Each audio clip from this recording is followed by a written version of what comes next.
Rachel and I's opening title sequence to our thriller film opens with the logos of the company that have helped distribute our film, as well as our own animated logo that we created ourselves.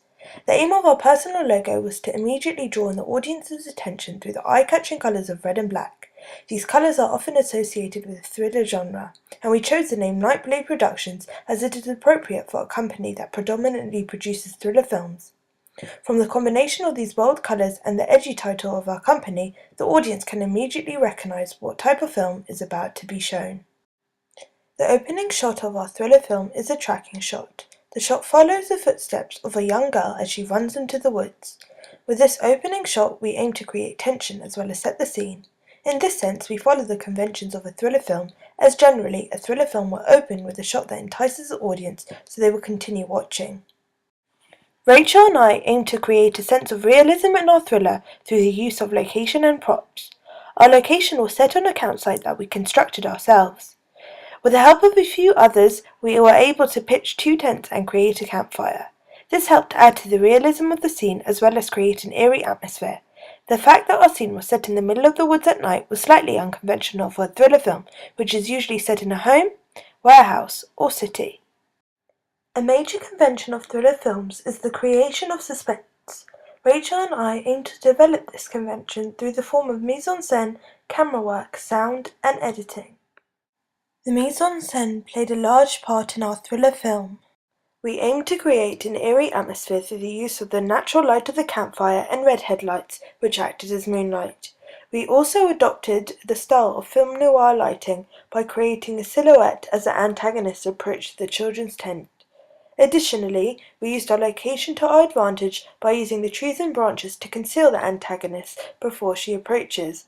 This helped create suspense and build up tension, thus adding to the drama of the film as well as intriguing the audience. Another major part was the sound.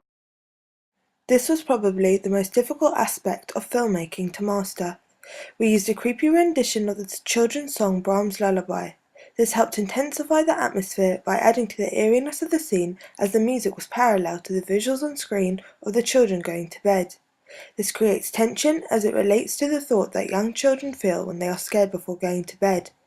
The normally light-hearted, cheery tune was transformed into a darker, more haunting sound, thus helping to build up the suspense that is so often present in thriller films. Suspense was also developed through the use of camera work and editing. We employed shots with various distances, such as long shots, close-ups, and even extreme close-ups. The style of editing used is continuity editing, which is what is most frequently used in thriller films. Instead of challenging this convention, we adopted it and ensured we stuck to the 180-degree rule and employed match-on-action. We also used an abundance of transitions, such as dips to black and cross dissolves, which are often used in thriller films. Through some aspects of the mise-en-scène, Rachel and I followed the conventions of a thriller film, for example, through the use of silhouettes. However, we also challenged the conventions of a thriller film through the use of our location. Another way in which Rachel and I developed the forms and conventions of a thriller film was by using suspenseful, haunting music and adopting the style of continuity editing. A sense of realism was additionally created through the use of our plot. The plot is not a typical plot you would see in a thriller. However, it contains similar themes that run throughout. For example, the idea of using a kidnapper. A sense of realism was created through the narrative, as this is a type of situation that is very possible to occur. Even though the situation is uncommon, there have been events in the past similar to what has occurred in our own thriller.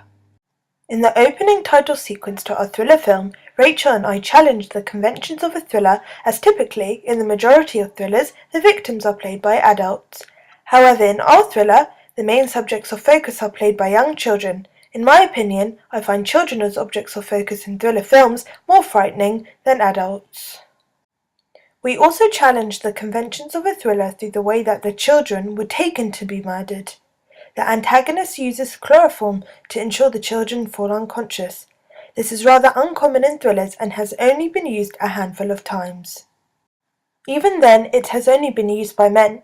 We thought this would be a more effective way of portraying the antagonist as a woman, as she would not just punch her victims unconscious. To a further extent, my media product challenges the forms and conventions of real media products, as generally in the thriller genre, the antagonist is played by a male. However, in our thriller, Rachel and I decided to challenge a slightly cliché convention by getting a female actress to play our antagonist. To conclude, I believe that to some extent, Rachel and I did challenge the forms and conventions of a thriller.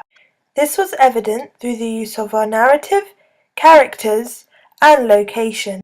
However, we did also develop many of the forms and conventions of a thriller, for example through the use of music, lighting, and the way in which we built up suspense.